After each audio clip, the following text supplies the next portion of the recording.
A paz do Senhor a todos. Amém. Antes de iniciar, eu gostaria de pedir a todos que fizessem uma oração para que Deus de fato fale com você. É importante que em uma pregação não seja um homem aqui à frente, mas seja o Senhor falando no seu coração. Querido Deus, em nome de Jesus, meu Pai, muito obrigado pela tua presença nesse lugar, por cada uma dessas vidas que vieram te buscar. Não faça com que eles saiam daqui da mesma forma como entraram, mas que eles possam ouvir a tua palavra e ela ser, Senhor, tudo aquilo que eles precisam neste momento. Faça, Senhor, uma transformação poderosa no entendimento de cada um dos teus filhos, e não permita que haja nenhum impedimento, mas que caia por terra todos os teus inimigos e seja estabelecida a tua casa em cada uma dessas vidas. É o que eu te peço e agradeço em nome de Jesus. Amém. Bom, nós temos hoje como tema da mensagem o maior campo de batalha. Fique à vontade, pode se sentar.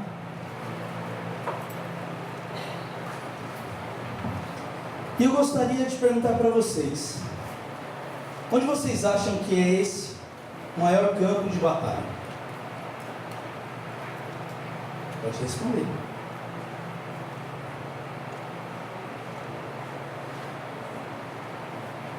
Na onde, Regina? Não? O maior campo de batalha do mundo espiritual no ser humano é na mente. Às vezes a Bíblia trata como coração, mas o coração ele tem uma relação com a questão da mente que nós vamos ver logo à frente. Para isso, eu queria que vocês abrissem sua Bíblia em Gênesis 4. Nós leremos do 1 ao 6.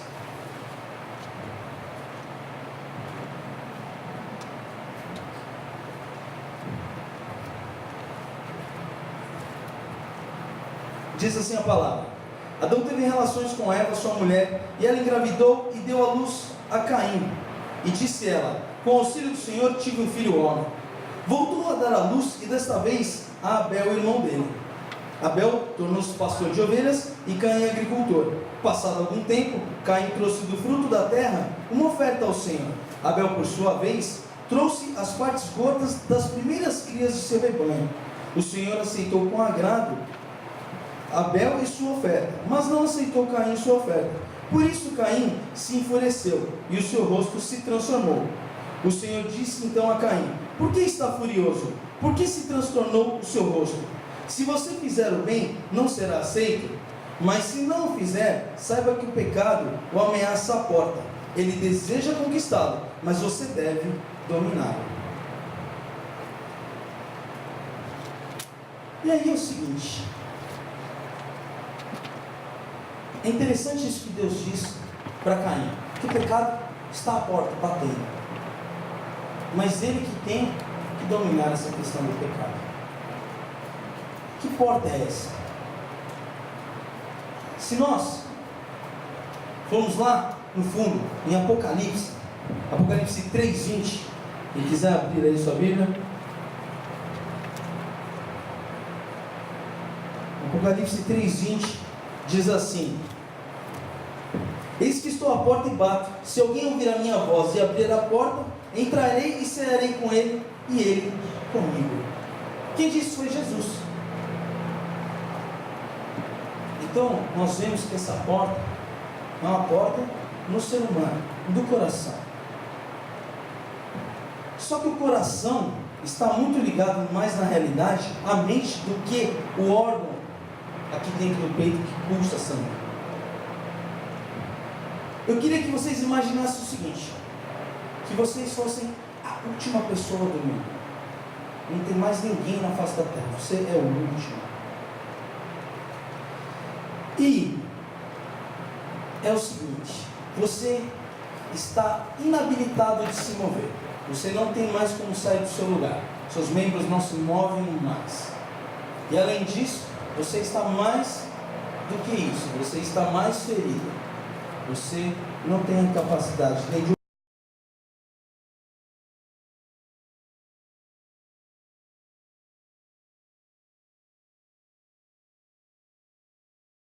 mais como expressar nenhum tipo de reação, porque ela não se move mais.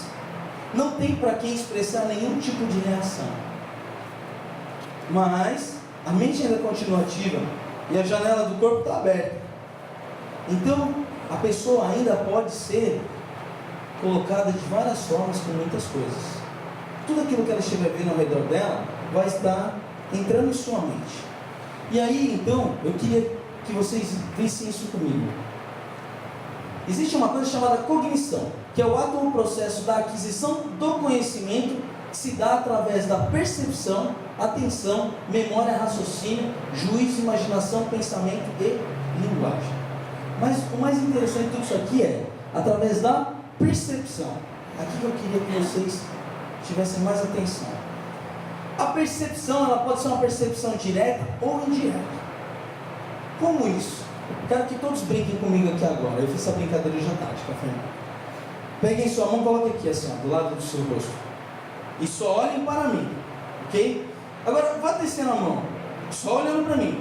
Veja que você percebe a sua mão, mesmo estando muito ao lado de você. Vem trazendo para trás, vem trazendo ela para trás, isso. E você vai vendo que até um ponto aqui, ó, eu ainda estou enxergando minha mão. Só que ela está aqui, ó, já. Então, o que acontece é o seguinte. O corpo percebe coisas através da visão, ou mesmo através da audição, através de outros canais sensoriais, que não são diretos, são indiretos. Só que tudo isso está sendo processado aqui dentro, está tudo entrando na mente. O corpo está processando tudo isso ao mesmo tempo, a mente está processando. Isso aqui é um computador fabuloso. E aí, o que se torna interessante é o que Deus começa, durante toda a Bíblia, a falar com o seu povo. Abre em Salmos 1, sua Bíblia, e vamos ler do 1 ao 2.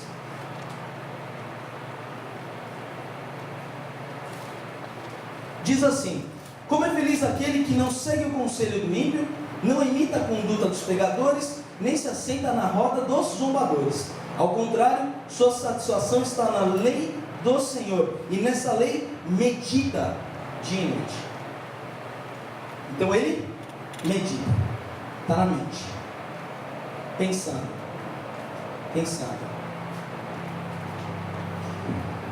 Aí, uma coisa interessante, passa por meu filho. Existe uma coisa chamada sinapses, que são zonas ativas de contato entre uma terminação nervosa e outros neurônios, ou células musculares, ou até mesmo células glandulares. Maravilha. Mas o que é isso? Passa o outro, filho. Talvez vocês não consigam ler, mas eu vou ler para vocês. As sinapses nas células nervosas são capazes de conduzir sinais bioelétricos por longas distâncias, sem que haja enfraquecimento do impulso ao longo de seu percurso, por apresentarem conexões com células musculares lisas e estriadas, glandulares e outras células nervosas. Essas conexões permitem que sejam produzidas respostas nos músculos cardíacos. Então, o sinal daqui produz resposta aqui. Liso esquelético também, glândulas exócrinas e neurônios pós-sinápticos, através da liberação de substâncias químicas específicas, denominadas de neurotransmissores. Mas o importante é o seguinte, que algo aqui, um sinal que o cérebro emita, muitas vezes, mexe com quem? Com o coração. Então, muitas vezes, quando a gente está muito triste, a gente sente o nosso coração apertado, como se tivesse uma mão apertando. Mas também quando a gente está muito alegre, parece que tem algo com uma bomba dentro dele que vai explodir. De tanta alegria, de tanta euforia. São o quê? Percepções, sensações, tudo isso está ocorrendo dentro do cérebro. Ele está processando, aquilo tudo está girando, mas isso está refletindo no corpo inteiro. Pode deixar o primeiro. Aí, se a gente seguir, em Salmos Deus falou para meditar. A gente volta em Josué 1.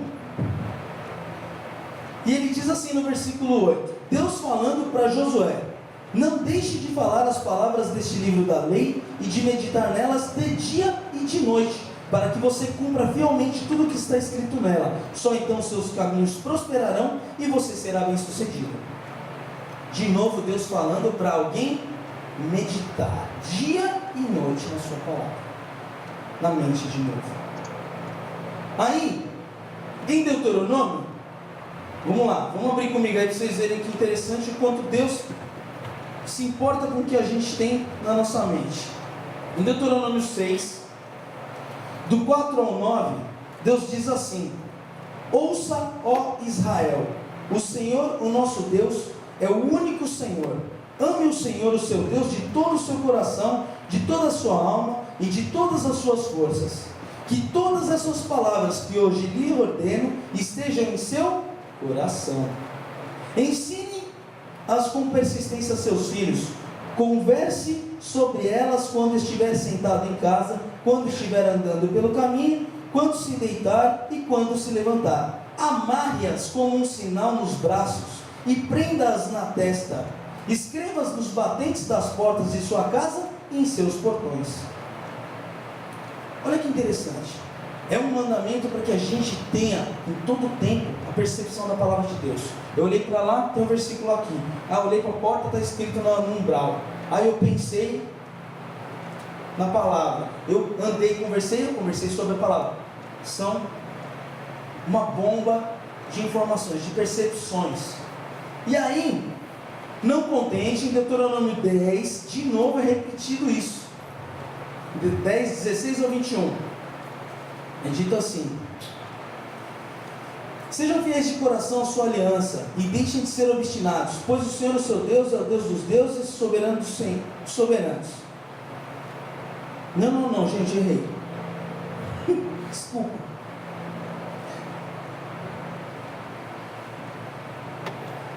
Eu acho que é o 11. É isso aí, desculpa, gente. Não, Deuteronômio 11 e 16. Por isso tenham cuidado para não serem enganados e levados a desviar-se para adorar outros deuses e a prostrar-se perante eles.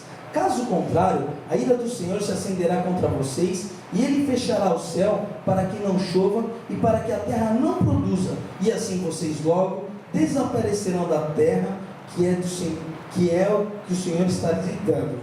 Gravem estas minhas palavras no coração e na mente, amarrem-nas como sinal nas mãos e prendam-nas na testa. Então, Deus insiste nisso. Falou um pouquinho antes ali, através da boca de Moisés, tornou a repetir. E a gente que estuda um pouco mais, às vezes, da Bíblia, percebe que quando há uma certa repetição, é porque Deus está dando uma determinada importância àquele assunto. Ele quer que aquilo esteja na sua vista. Por isso é repetido muitas vezes. Agora, se você é uma pessoa, como eu te disse, que está impossibilitada de se mover, e só tem a mente para pensar e os olhos para ver, aonde está acontecendo a batalha espiritual? Porque você ainda pode se perder, como você pode se salvar. A maior divisão da batalha espiritual está aqui dentro. Muitas vezes a gente ouve vozes: faça isso, faça aquilo, não, faça isso, não faça aquilo. Que vozes são essas? O diabo falando para você fazer coisas erradas, o Espírito Santo te alertando para não fazer. Ou, se você tiver com mais intimidade com Deus, o Espírito Santo mandando você fazer coisas boas. Mas a batalha está aqui na mente, no nosso discernimento, numa questão de entender o que é certo e o que é errado, nas nossas percepções ao redor. E essas percepções são um grande problema, porque quando nós temos percepções de medo, percepções de inconstância, de insegurança, nós começamos a nos tornar temerosos, inseguros. E às vezes é só por coisas que nos rodeiam. Se alguém já passou por algum assalto aí, sabe a situação como é esquisita. Você é pego de surpresa, você tem uma certa opressão ali naquele momento, por conta de toda a situação, talvez uma arma. Então você tem essa sensação. E tudo isso é reflexo do que está no seu corpo. Porque se fosse sexo, você não ia estar vendo a arma. Você já não ia estar, talvez, com tanto medo. Concorda? Eu estava pensando nisso a respeito desses dias, né? Enquanto eu conversava com um fornecedor. Há pessoas que pelo telefone são extremamente agradáveis. Mas você não sabe se é gordinho, se é magrinho, se é alto, se é baixo, se é feio, se é bonito, se é branquinho, pretinho, zóio puxado. A gente não sabe. Só tem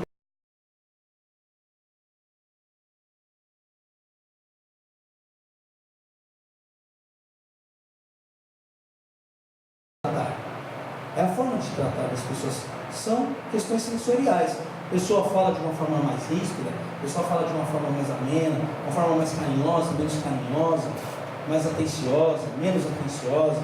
Tudo isso, a nossa mente está processando e captando.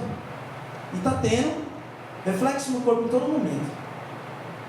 E na nossa forma de se portar na situação. Aí, em Filipenses, existe uma recomendação para nós. Se vocês abrirem em Filipenses 4. Filipenses 4, do 4 ao 8. Diz assim: alegrem-se sempre no Senhor. Novamente direi, alegrem-se. Seja a amabilidade de vocês conhecida por todos. Perto está o Senhor. Não andem ansiosos por coisa alguma, mas em tudo, pela oração e súplicas e com ação de graças, apresentem seus pedidos a Deus. E a paz de Deus, que excede todo entendimento, guardará o coração e a mente de vocês em Cristo Jesus. Finalmente, irmãos, tudo que for verdadeiro, tudo que for nobre, tudo que for correto, tudo que for puro, tudo que for amável, tudo que for de boa fama, e se houver algo de excelente ou digno de louvor nestas coisas, pensem nisso. Você vê que a recomendação de manter coisas boas na mente, boa fama, nobre, correto, puro, que tenha coisas excelentes, para guardar quem? A mente e o coração. Quando a gente mantém uma mente sã, a gente mantém um corpo são. Há tantos estados depressivos, pessoas cometendo suicídio. Por quê? É aqui, ó, que está o problema. É aqui que está doente. É a cabeça que está fora do lugar. Quando a pessoa não está com a cabeça organizada, ela fica desesperada, extremamente ansiosa, começa a refletir no corpo. Tem pessoa que começa a cair o cabelo, tem pessoa que começa a sair manchas pelo corpo, pela pele. Eu esqueci o nome, tem um amigo que tem que é psoríase, estoura o corpo todo. Tudo por quê? A mente está fora do controle. E aí, o 32º presidente dos Estados Unidos, de 1933, Franklin Delano Roosevelt, disse uma vez ao povo norte-americano que nada temos a temer além do próprio medo. É engraçado essa afirmação dele, né? Nada temos a temer além do próprio medo. E o medo é pessoal mesmo, de fato. Repara, solta uma baratinha aqui, vai ser um barato. Mulherada vai, na sua grande maioria, chispa. Mas tem algumas que vai levantar e crack, só vai ouvir estralinha da bichinha. Não é isso? Agora olha que engraçado, a maioria dos homens talvez já não. Mas tem homem também que tem medo de barata, tá? Tem homem que tem medo de barata. Então, tem homem que não vai crack na baratinha. Mas tem mulher que vai. Então, de quem é o medo? O medo é pessoal, é da pessoa. E aí, eu queria que vocês entendessem isso. O que a gente coloca na mente, muitas vezes tem poder criativo, inclusive o medo. O medo cria situações, o medo cria problemas. É constatado que muita gente morre afogada, não era nem porque não sabia nadar, por causa do medo. Ele caiu numa situação e ficou tão desesperado que o medo matou ele afogado. Ele não consegue sair da situação, então ele morre afogado. Quantos aqui já foram para a praia? Acho que quase todo mundo, né? Gente, você já tomou um rola de uma onda? Você não sabe o que é para baixo, o que é para cima. Você não sabe o que está acontecendo. Entra água na boca, areia nas costas que está ralando. Aquilo vira uma confusão de percepções. O corpo, a parte sensorial, ela entra em estado caótico. O cérebro não consegue administrar todo esse monte de sensação que está acontecendo. E aí a pessoa entra em desespero. Quando ela perde o controle, pronto. Ainda mais se você tiver algum receio. Olha só como isso é interessante. Um grande exemplo dessas coisas foi o que Jó disse. Jó 3,25 disse assim, ó: porque aquilo que temia me sobreveio, e o que receava me aconteceu. O que eu estou querendo dizer com isso? É o seguinte, que o medo tem o mesmo poder de criar as coisas das quais temos medo, assim como a fé tem poder de criar as coisas nas quais nós cremos. Se você crê em algo bom, se algo bom provavelmente vai acontecer. Por quê? Porque a fé é esperar coisas que nós não vemos. Quando nós lemos em Hebreus 11, vamos abrir lá em Hebreus 11, é uma passagem para mim simplesmente fantástica. Gente, eu vou usar meu celular, que essa biblinha aqui eu não tenho muita habilidade com ela não. Hebreus 11 diz assim, ó: ora, a fé é a certeza daquilo que esperamos, é a prova das coisas que não vemos, pois foi por meio dela que os antigos receberam bom testemunho. Pela fé entendemos que o universo foi formado pela palavra de Deus, de modo que aquilo que não se vê, daquilo que se vê, não foi feito do que era visível. Então o que nós vemos hoje foi feito de um vazio. Deus simplesmente chamou a existência. A gente tem um buraco negro aqui vazio, e Deus fala assim, então que haja agora um planeta. Apareceu o planeta. E isso é concebido a nós seres humanos. Deus concebeu da mesma forma, assim como Ele tem esse poder de criação, de chamar o que não existia à existência, Ele nos concebeu esse poder, a ponto de Jesus disser o seguinte: se tiveres fé de um tamanho de um grão de mostarda, e disseres aquele monte que saia dali e se joga ao mar, Ele fará. Imagina, quando eu vejo essas coisas eu tenho esse desejo, gente. A montanha levantando, ela dá aquela levantadinha na saia, sai correndo, se joga. Gente, pode talvez não ser tão engraçado assim na realidade, se de fato acontecesse, mas muito do que se vê num desenho desse é o que de fato está querendo ser dito na palavra. Aconteceria. Se você tiver fé, se aquilo for necessário, e você fizer com autoridade, acontece. Da mesma forma, o medo, ele te oprime, e tudo aquilo que você tem de medo te acontece. Você vê que interessante esse comentário de Jó, porque aquilo que temia me sobreveio, e o que eu receava me aconteceu.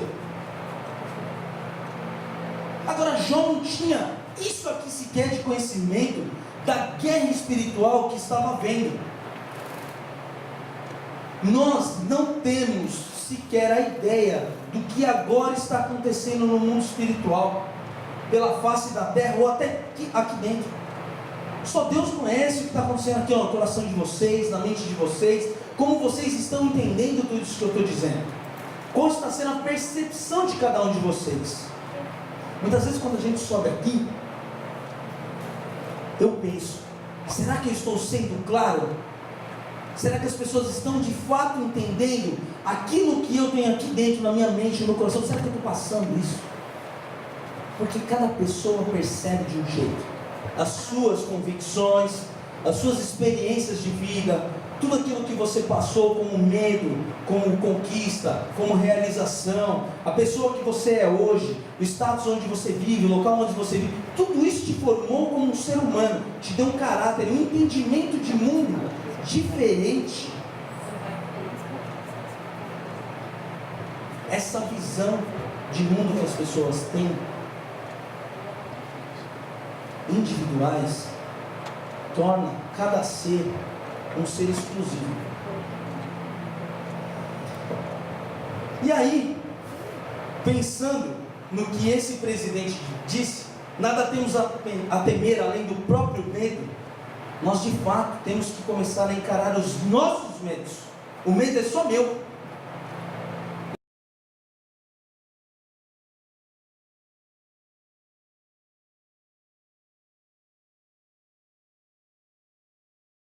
Está todo mundo em paz aqui. São medos próprios.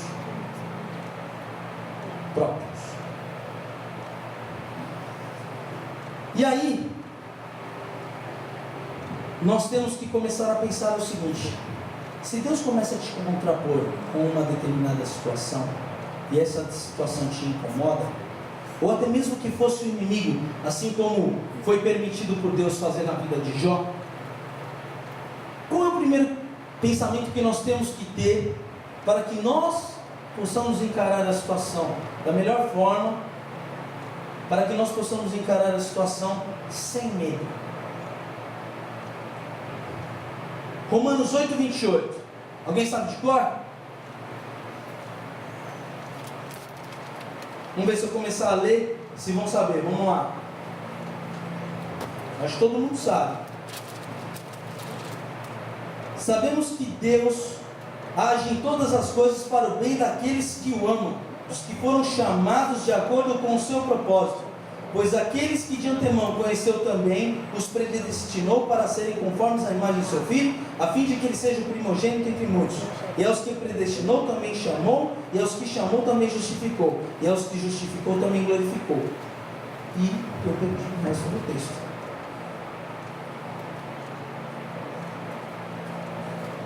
Não, tá bom, isso aqui. Começou. Aqui está a versão um pouco diferente. Sabemos que Deus age em todas as coisas para o bem daqueles que o amam. Então tudo contribui para o bem daqueles que o amam, daqueles que foram chamados de acordo com o seu propósito. Deus tem um propósito individual na vida das pessoas.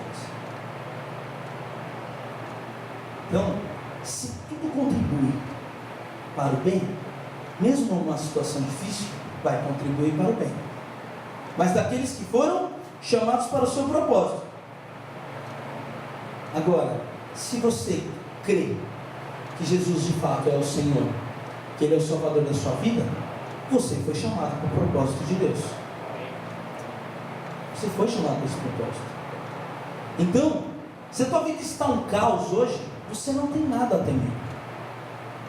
Por quê? Porque isso está contribuindo para o bem. Eu não sei de fato qual é o bem, mas você saberá daqui a alguns dias. Pode ser para te fortalecer, pode ser para te livrar de algo pior que aconteceria depois. Então, em vez de te acontecer um mal maior, te acontece um mal menor. Pode ser para testemunha de fé para aqueles que estão ao seu redor, assim como Jó foi. Jó é uma testemunha de fé e perseverança até hoje. Existe um ditado que diz: paciência de Jó. É isso aí. E não precisa ser crente para conhecer isso. Todo mundo fala: caramba, você tem a paciência de Jó. É isso. Para você ver o tamanho do testemunho que foi a vida de Jó. Qual está sendo o seu testemunho de vida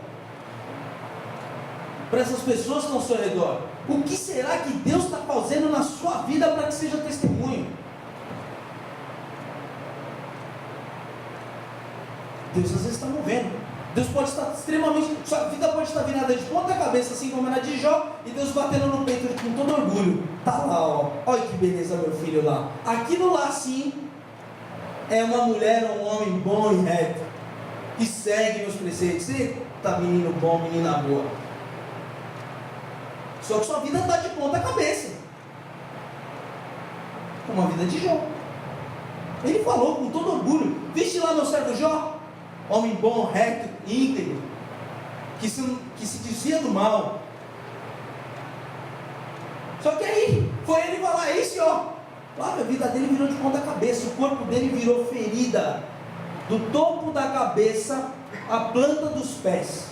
A gente faz uma machucadinha no joelho, não consegue dobrar o joelho, se torce todo. Imagina sendo casca de ferida da cabeça à planta dos pés. Que estado que esse homem estava? Se coçava com um caco de telha.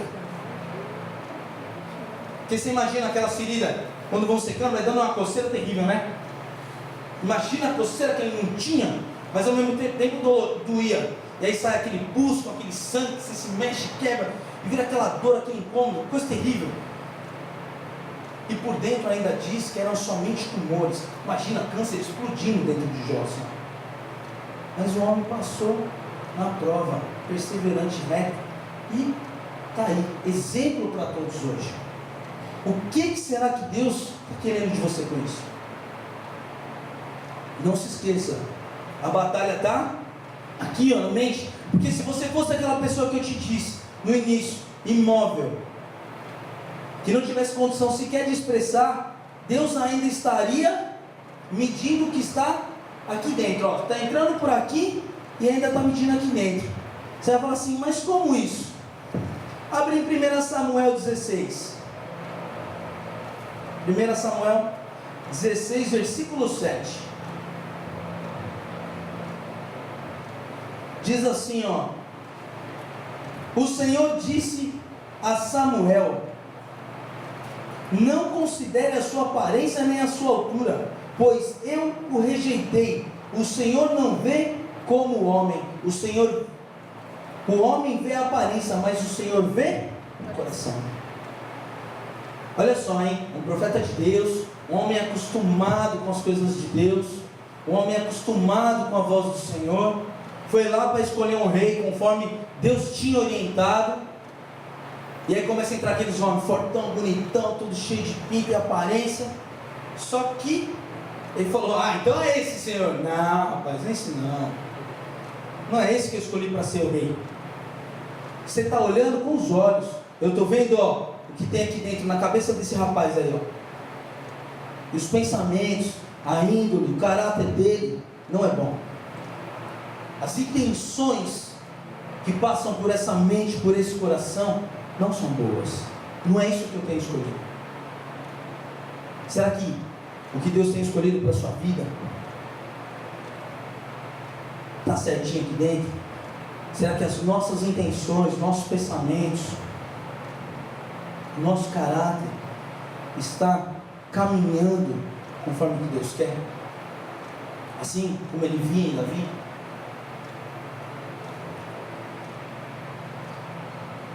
Então vamos lá. Existe uma historinha conhecida, acho que por quase todo mundo. É tão terrível essa era da tecnologia que nada mais é novidade. Você chega com uma história que você viu na internet, a igreja inteira já está sabendo. Então às vezes as histórias se tornam até banais de tantas vezes que nós vemos. E por nós banalizarmos as coisas, nós perdemos o sentido delas. Banalizar e perder o sentido é a maior ameaça que o ser humano pode viver. Porque você simplesmente ignora aquilo que é importante. Você está banalizando algo que não deveria. E a historinha é a história do quê? De um homem que andava em cima do muro. De um lado havia anjos, do outro lado havia demônios. E os anjos gritavam: desce, vem cá, fica com a gente. O rapaz andando e olhando para um lado. E os demônios lá, caladinhos, só olhando só. E os demônios, não, os anjos, desce aqui, fica aqui com a gente, sai daí desse muro, vem aqui para cá. E os anjos, os demônios, caladinhos. Uma hora o homem se indignou: rapaz, vocês não vão chamar para mim não? Só eles me chamam, vocês não vão competir? Falou: querido, quem está em cima do muro já é nosso.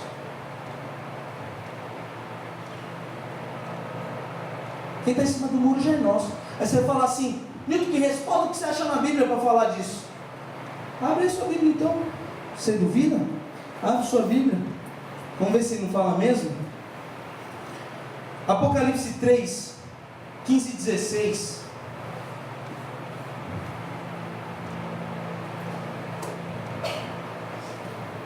Diz assim, ó: conheço as suas obras, sei que você não é frio e nem quente. Melhor seria que eu fosse frio, não, que você fosse frio ou quente. Assim, porque você é morno, não é frio e nem quente, estou a ponto de vomitá-lo da minha boca. O que Deus está querendo dizer? É uma pessoa o quê? Dividida. Ela não está nem para lá nem para cá. O negócio é tão ruim que Deus fala assim: eu preferia que você fosse frio. Pelo menos eu sei que você é contra mim. Deus prefere que a pessoa seja fria do que ser morno. Ó, tá para lá, para cá, tá pendendo. Seja frio ou quente. E o negócio é tão ruim, tão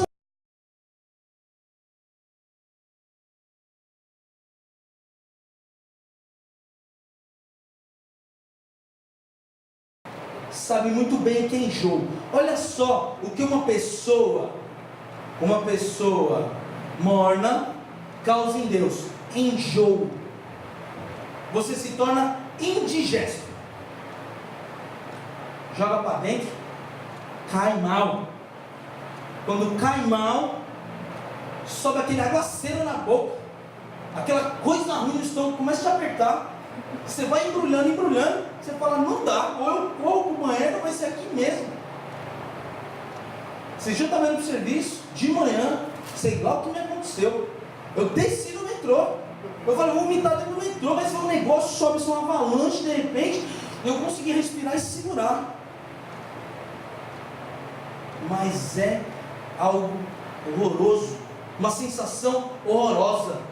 Uma pessoa morna causa essa sensação em Deus. Indigesto. Indigesto. Você é indigesto ao Senhor. Se você é uma pessoa cambaleando, você é indigesto a Deus. Morno. A ponto do seguinte, Tiago dizer também, Tiago 1, fala assim, ó, Tiago 1 do 5 ao 8, diz o seguinte: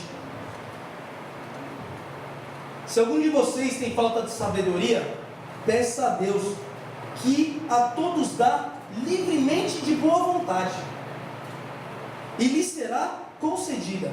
Peça, porém, com fé, sem duvidar, pois aquele que duvida é semelhante à onda do mar, levada e agitada pelo vento. Não pense que tal pessoa que receberá coisa alguma do Senhor, pois tem a mente dividida e é instável em tudo o que faz. A pessoa tem a mente dividida, você se torna uma pessoa instável. Já tentou ficar de pé no mar? Não fica, você fica assim, ó. Duvida alguém ficar de pé no mar com a onda balançando. Não precisa nem ser onda forte. Se só tiver uma levada de maré mais forte e voltar, você já não fica firme, não fica. E assim, Tiago compara uma pessoa instável com esse balanço. Nunca está aqui, ó, firme, reto. Eu sou isso, admite. Admite na cara de quem quer que seja. Não importa o que vão pensar, eu sou isso, ponto. Sendo frio ou quente, sou isso, acabou, ponto errado. Não, vamos dar uma ajeitadinha aqui, sou mais amiguinho daquele ali. Não, sou amigo seu também. Calma aí, gente, dá para ser amigo de todo mundo, vem cá. Não é assim que funciona no mundo espiritual.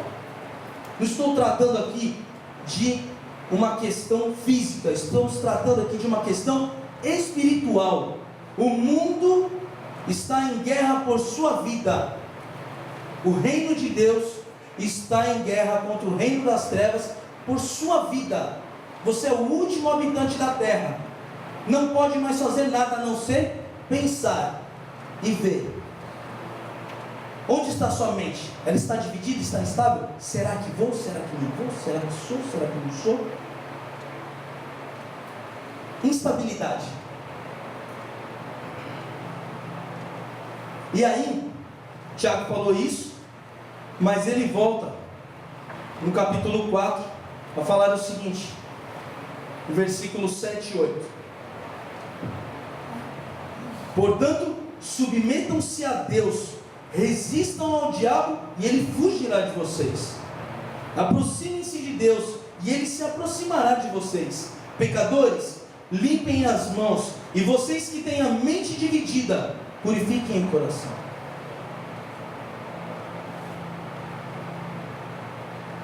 A gente vê que tudo aqui, ó, são canais que estão captando. É uma coisa que você ouviu de um, é uma coisa que você viu ali no outro, uma atitude tomada por alguém.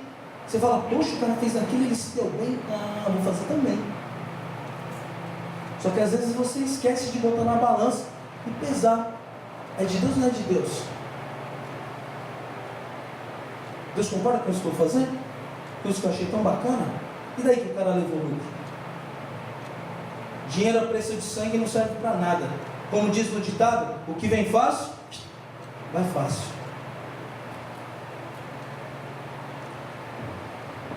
Então, para que nós purifiquemos o nosso coração, em Colossenses 3, diz assim,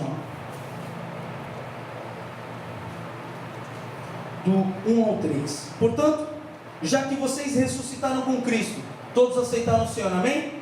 Amém. Procurem as coisas que são lá do alto, onde Cristo está sentado, à direita de Deus. Mantenham o pensamento nas coisas do alto e não nas coisas terrenas, pois vocês morreram e agora a sua vida está escondida com Cristo em Deus.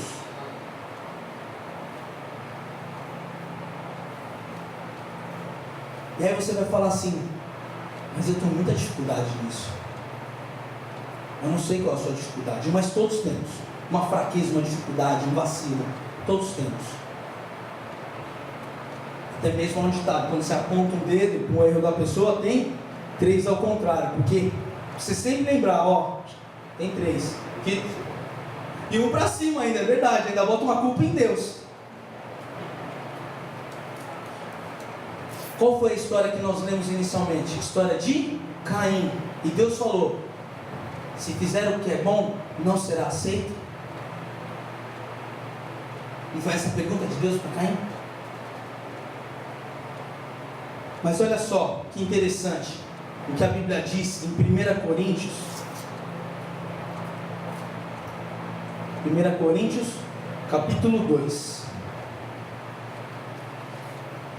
do 14 ao 16, diz assim, quem não tem o Espírito, e está em letra maiúscula, então é o Espírito Santo, não aceita as coisas que vêm do Espírito de Deus, pois lhes são loucura. Quantas pessoas que não creem na palavra de Deus, ouvem a palavra de Deus, veem os cristãos agindo de determinadas formas, eles não entendem, porque são loucura. Uma pessoa, como eles dizem, em são juízo, não faria isso. Mas na realidade, a pessoa em são juízo faria aquilo. Quem não faria são os que não são sãos, que estão com a mente corrompida, dividida, não está com a mente purificada.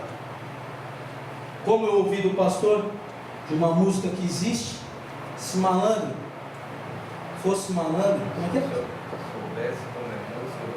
Se soubesse como não ser honesto, seria malandro somente, seria honesto somente por malandragem. Olha só, é o diabo falando no raio da música, né? Se malandro soubesse o quanto é bom ser honesto, seria honesto somente por malandragem. Gente, vocês não acham que nós banalizamos as coisas demais? Como que você ouve uma música e não dá atenção com uma frase dessa? E quantas outras coisas nós estamos vendo pela televisão, nos noticiários, no nosso dia a dia, com as pessoas que estão ao nosso redor, com aquilo que está acontecendo dentro da nossa casa, mudança de atitude na vida das pessoas, um comportamento diferente, e nós não damos atenção, nós estamos banalizando. Mas o mundo espiritual não dorme, não descansa, a ponto de Deus falar que Ele conhece o nosso deitar e o nosso levantar. Só que o guarda de Israel não dormita e nem descansa. E dormita é tirar uma cochilada, tirar só uma cochilada. Sabe aquela pescada que o cara dá no meio da noite enquanto ele é segurança? Deus não dá essa vacilada. Ele está ali atento a todo tempo, 100%. Até mesmo enquanto você dorme, Ele te guarda. Então não é brincadeira o lado de lá. Ninguém está brincando lá de lá. A gente pode estar brincando do lado de cá, mas do lado de lá não tem ninguém brincando não. Lá o bicho está pegando. E está pegando, para você, para mim. Está pegando individualmente. Eles estão lutando. Quanto mais eu levar, melhor. O pastor contou uma vez também de uma experiência, um demônio que se manifestou enquanto ele expulsava, e ele Deus permitiu ele fazer uma pergunta. Ele falou assim: vocês já não sabem que vocês estão derrotados? Ele falou: sei sim, mas quanto mais eu puder levar, melhor. E aí, que legal, hein? Imagina você perder o seu espírito, ser queimado. A Bíblia diz: não temam aquele que mata a carne, mas aquele que pode matar o espírito. Tenham temor a esse. O único que pode matar o espírito é Deus. E ele vai matar daqueles que não forem salvos, que não aceitarem a sua salvação.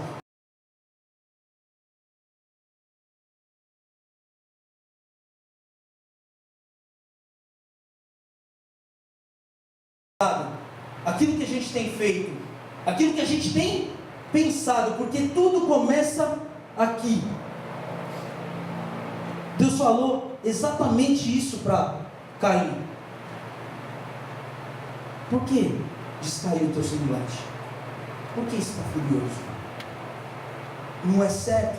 Se fizeres corretamente, será aceito. Você que está fazendo errado, não é Deus. Deus não está fazendo errado, Deus está fazendo certinho. Quem está fazendo errado é a gente.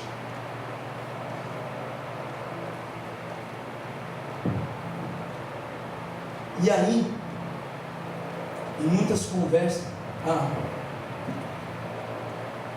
e aí é o seguinte: se nós temos muitas dificuldades em algumas coisas, e elas nascem aqui, eu quero te dar uma boa notícia. E tudo isso, existe uma boa notícia. Quando a gente se põe na mão de Deus, sempre há uma solução, sempre há uma boa notícia. Em 1 Coríntios 2, do 14 ao 16, diz assim: quem não tem Espírito não aceita as coisas que vêm do Espírito, pois lhes são loucura, e não são capazes de entendê-las, porque elas são discernidas espiritualmente. Então as coisas espirituais são somente discernidas pelo Espírito, espiritualmente. Não adianta a gente, com a nossa racionalidade, querer entender o mundo espiritual. Não é possível. Se tornam loucuras. Mas quem é espiritual discerne todas as coisas, e ele mesmo por ninguém é discernido, pois quem conheceu a mente do Senhor para que possa instruí-lo? Jó falou isso: Senhor, me perdoa, estava falando aqui de coisas que eu não conhecia, grandes demais para o meu entendimento. Nós, porém, temos o quê? A mente de Cristo. Aqueles que são verdadeiros templos do Espírito Santo, que são verdadeiros cristãos, que não banalizam a palavra do Senhor, que não ficam fazendo chacotinha nem piada com as coisas de Deus, que não ficam zombando das coisas de Deus, ou participando da roda dos escarnecedores e zombadores, como nós lemos em Salmo 1. Esses têm o que? A mente de Cristo. E os que têm a mente de Cristo pensam nas coisas do alto, porque morreram com Cristo e ressuscitarão com Ele. Nós que temos a mente de Cristo, vivemos já a nossa eternidade. A nossa eternidade já está sendo contada desde quando você aceitou o Senhor. Não é brincadeira. E uma coisa que eu venho aprendendo junto com o pastor, em muitas conversas, e lógico, muitas vezes que já li a Bíblia, é como diz, que o pecado é aquele que faz a divisão entre o homem e Deus. E quando a gente abre essa brecha, esse espaço para o inimigo trabalhar aqui, porque a gente abre aqui, primeiro nasce no coração, nossa mente, e depois vai para a ação. Até mesmo em Salmo 32 ou 36, não lembro, diz: feliz o homem a quem Deus não imputa pecado. 32. Então, feliz o homem a quem Deus não imputa pecado, porque muitas vezes o cara até chegou até aqui dentro, mas ele Ele resistiu ao diabo. O diabo fugiu. Então Deus não imputa o pecado nesse homem. É o seguinte, em uma forma de engano, muitas vezes o inimigo trabalha com manipulação. Ele manipula a pessoa de forma que ela tome uma atitude incorreta. Vai dando caminhos para a pessoa, não faça isso, faça aquilo. Aquela vozinha, né? Divisão no Tom e Jerry. É o diabinho e o anjinho. E fica aquele conflito na nossa mente. A manipulação que ele começa a jogar na mente da pessoa. Ou muitas vezes a obsessão por determinada coisa, onde começa a nascer dentro do coração da pessoa inveja, ou a necessidade de possuir aquilo ou alguém, né? Às vezes, onde nós vemos tanto estupro, obsessão por uma pessoa, a pessoa começa a seguir, começa a perseguir. Existe uma manipulação em tudo isso. Como também existe algo terrível, chama-se alienação. Quando a pessoa se torna alienada do mundo. Aquela pessoa que chega nunca é notada, pela pessoa que sai e continua sem ser notada, que se tranca na sua vida, no seu eu, dentro de você, na sua casa, e nem sai de lá. Quantas pessoas não vivem presas dentro de casa, em um quarto fechado, alienadas do mundo, alienadas das coisas boas que Deus fez. A terra pode ter sido amaldiçoada, mas ela ainda resplandece a criação do Senhor. Ainda há muita beleza nesse mundo, a ponto de o próprio sol, quando você sai nele, você sentir uma revigoração. Então existe ainda muito toque para ser sentido, para uma pessoa estar alienada do mundo, alienada das pessoas, de uma conversa amigável com qualquer um outro.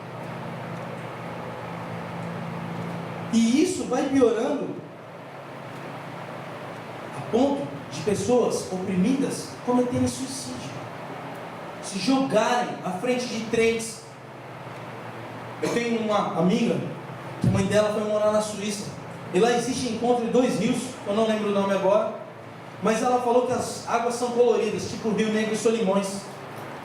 Aqui é uma água preta e uma água barrenta, lá parece que é uma água vermelha e uma água clarinha. E ela falou que é um dos lugares mais lindos que ela já viu.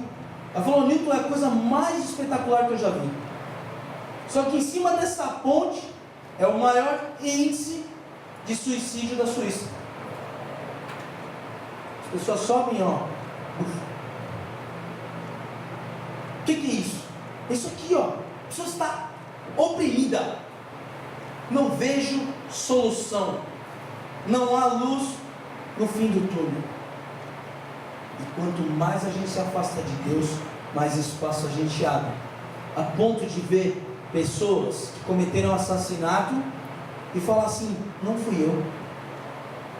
A pessoa abriu tanto espaço que o diabo tomou conta do corpo dele, executou uma possessão, matou a outra pessoa e saiu fora. E aí a culpa fica na pessoa, que vai pagar amargamente dentro de cadeiras, enfim, pode ser que até mesmo morra por uma repressão a tudo aquilo que ela fez. É isso aí, o mundo espiritual não está de brincadeira. Ninguém lá do lado de lá está de brincadeira. O maior campo de batalha é aqui, ó, na nossa mente, constantemente, sendo induzido a todo momento, por sensações, por informações, frases, palavras, toques, por tudo. O nosso corpo está recebendo e o cérebro está processando, e isso está entrando, e isso está formando, montando quem você é, nas suas reações, nas suas demonstrações de amor, ou nas suas demonstrações de violência.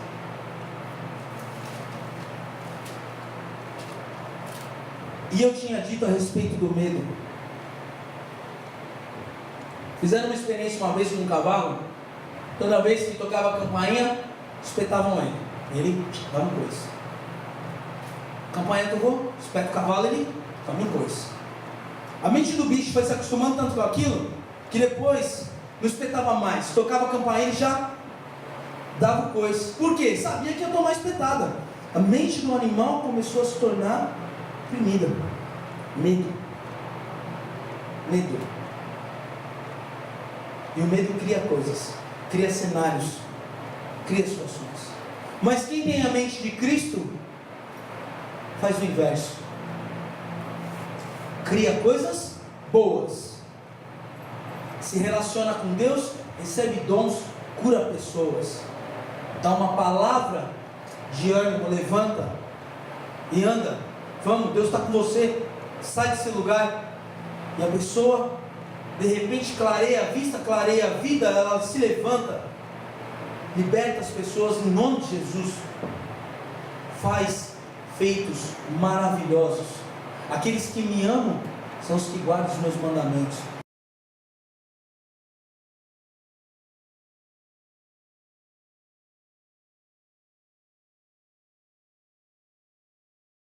Por um mês sem parar, só metadinha. Obras maiores farão.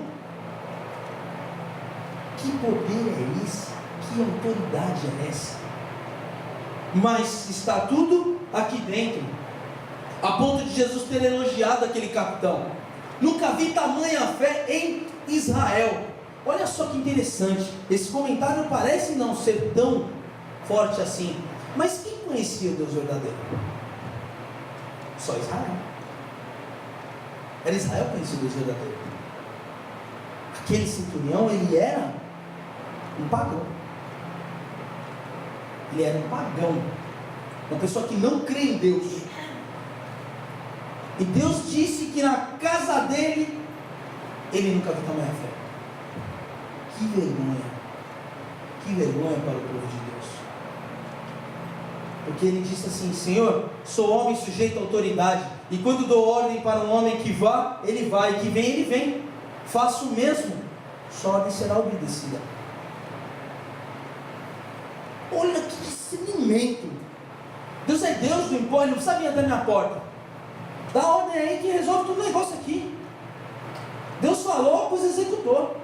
Existe uma outra historinha muito interessante em relação a isso, de que tinha uma mulher que incomodava muito um pai de santo no centro dele, né? Incomodava o quê? Nas suas atitudes, na sua forma de falar, na sua forma de se portar. Só que assim, como às vezes nós temos conhecimento de um pouquinho do lado de lá, o lado mal também conhece um pouco do lado de cá. E ele falou assim: ó, pessoal, eu quero que vocês entreguem essa cesta básica na casa dessa senhora, porque ela está passando fome. Eu sei que ela está passando fome. E era uma serva de Deus, e passando fome. E é o seguinte: quando ela perguntar de onde é essa comida, fala que é de um trabalho de macumba. Porque nós sabemos que não devemos comer coisas sacrificadas a ídolos. Tá bom, os homens pegaram, foram lá, levaram conforme ele tinha pedido, e começaram a entregar as coisas na casa da senhora. E era muita coisa. Ele mandou para realmente impressionar, para causar um desconforto na pessoa. Só que a atitude da senhora foi que realmente causou desconforto. Eles bateram e falaram: senhora, temos aqui uma encomenda para a senhora, uma compra que fizeram, não sei o quê. Ela falou: pois não, pode entrar. Entraram e começaram a trazer, a descarregar o porta-malas do carro e colocando, e ela nada. Aquilo foi incomodando tanto os rapazes que um deles pegou e perguntou: a senhora não quer saber de quem é? Ela falou: não, não precisa, porque quando Deus dá ordem, até o diabo obedece. Ponto. Não é brincadeira, gente. E a gente vê isso claramente na vida de Jó. Você pode fazer isso e isso, mas aqui você não pode não, viu? Você não vai botar a mão lá não. Quem está mandando aqui sou eu. Quem manda aqui nesse negócio sou eu. Não é qualquer um não. É Deus que manda. Quem manda é Ele. Quando a gente tem essa ciência de que é Deus que manda, a coisa caminha diferente. Essa visão teve o centurião. Senhor, pode dar ordem, é o Senhor que manda. O Senhor mandou, vou obedecer. E Jesus se impressionou com aquilo. Então está dado, seu servo está curado. Vai em paz. E na mesma hora foi constatado a melhora do servo. Pronto, ele esteve curado. é algo fantástico, fabuloso. As coisas com Deus são maravilhosas, mas nós não podemos banalizar o lado negro da história. Não podemos nos fazer de cegos, não podemos nos permanecer apáticos mediante a tantas situações. O ser humano está vivendo tantas informações que tem coisa que ele vê e fala, mais um. Isso é apatia, gente. Isso é uma doença que está tomando conta dessa geração, consumindo a nossa mente com tanta informação, com tanta sobrecarga, com tanta repetição, para tornar o não normal em normal.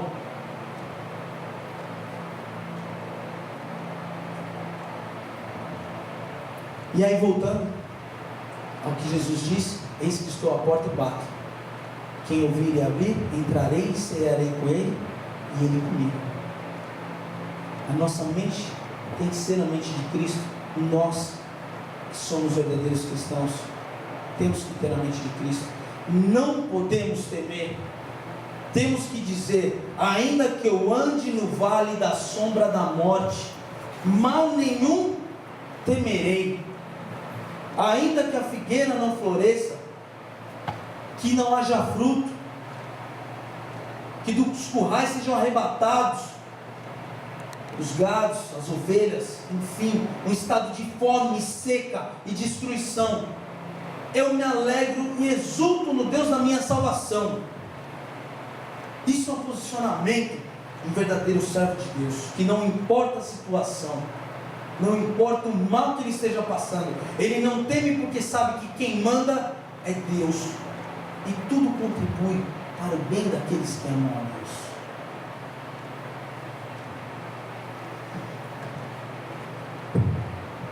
Agora, se o nosso coração tem sido um coração de pedra, há uma boa notícia para tudo isso. Se Jesus tem batido a porta de um coração de pedra, você tem que ouvir essa palavra e permitir que o Senhor entre. Em Ezequiel 11,16 ele diz assim: portanto diga, assim diz o soberano, o Senhor, embora os tenha mandado para a terra muitos distantes entre os povos, e os tenha espalhado entre as nações, por breve período tenho sido um santuário para eles nas terras para onde foram. Assim diz o soberano, o Senhor, eu os ajuntarei dentre as nações e os trarei de volta das terras para onde vocês foram espalhados, e lhes devolverei a terra de Israel. Eles voltarão para ela e retirarão todas as suas imagens repugnantes e os seus ídolos detestáveis. Darei a eles um coração não dividido e porei um novo espírito dentro deles. Retirarei deles o coração de pedra e lhes darei um coração de carne. Então agirão segundo os meus decretos e serão cuidadosos em obedecer as minhas leis. Eles serão o meu povo e eu serei o seu Deus. Isso é uma promessa. Isso sim é saber prometer. E fiel para cumprir é aquele que prometeu. Deus não é homem para mentir. Ele não promete e deixa de lado a promessa, assim como nós muitas vezes fazemos. Ele quer que você seja seu povo, para Ele ser o seu Deus. Só que muitas vezes nós temos este coração de pedra, um coração duro, um coração temeroso, vacilante, mente dividida, duvidoso, instável, impelidos como as ondas do mar, causando repugnância, enjoo a Deus, sendo humanos. Muitas vezes nós somos assim. Mas nessa noite Deus quer mudar a sua vida. Deus não quer um povo apático. Deus não quer um povo sendo destruído, sendo abatido por simplesmente ignorar as coisas. Deus não quer isso. Deus quer pessoas que lutem, que verdadeiramente levem o Evangelho, sejam pessoas fortes, que mostre essa salvação, esse Deus tão maravilhoso, essa paz e tranquilidade, uma paz que excede todo entendimento, aqueles que estão ao nosso redor, aqueles que cruzam os nossos caminhos. Deus quer que nós sejamos verdadeiramente a sua imagem e semelhança. Se fizeres o que é bom, não será aceito. Deus quer que façamos o que seja bom. Não quer que caia o nosso semblante assim como caiu com Caim. Ele quer que nós sejamos um povo bom, um povo que segue seus preceitos, guarda seus mandamentos, é obediente, tem prazer em sua lei e nela medita dia e noite. Escreve pelos umbrais, nos batentes, nas portas, nos portões, amarra na testa.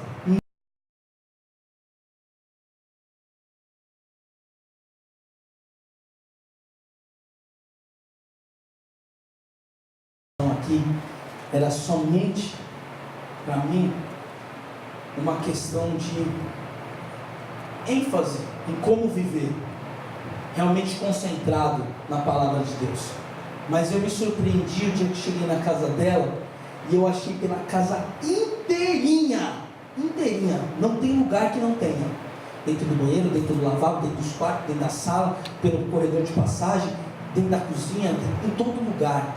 Existem trechos da Bíblia colados pela casa inteirinha. Ela imprimiu e colou pela casa todinha. Você está no banheiro fazendo suas necessidades, está lendo a palavra de Deus, é impressionante. Mas isso é o que? É para contrapor toda oposição sensorial que o inimigo joga em cima da gente. Nós estamos aprendendo a cada minuto. Isso aqui é a maior máquina de aprendizado que existe na terra. E ela está forçando, sob cognição, sob foco ou não foco, direto e indiretamente, o aprendizado da palavra de Deus. Ela está transformando o maior campo de batalha em um campo de batalha onde o reino dos céus vence. É assim a nossa vida. Tentar que o reino dos céus esteja vencendo todo o tempo. Somos fracos, falhos, pecadores, temos nossas dificuldades, fraquezas, todos temos. E se não admitimos, já mentimos e nos tornamos pecadores novamente. Mas nessa noite, Deus quer te tornar um vencedor. Deus quer fazer que o seu maior campo de batalha seja do reino dos céus, seja vencedor por Deus, pelos seus anjos, que Jesus esteja atuando na sua mente, no seu corpo, te purificando de todo mal, que o Espírito Santo realmente esteja te conduzindo a vida, tendo a palavra como luz para os nossos pés, lâmpada para os nossos caminhos. Pastor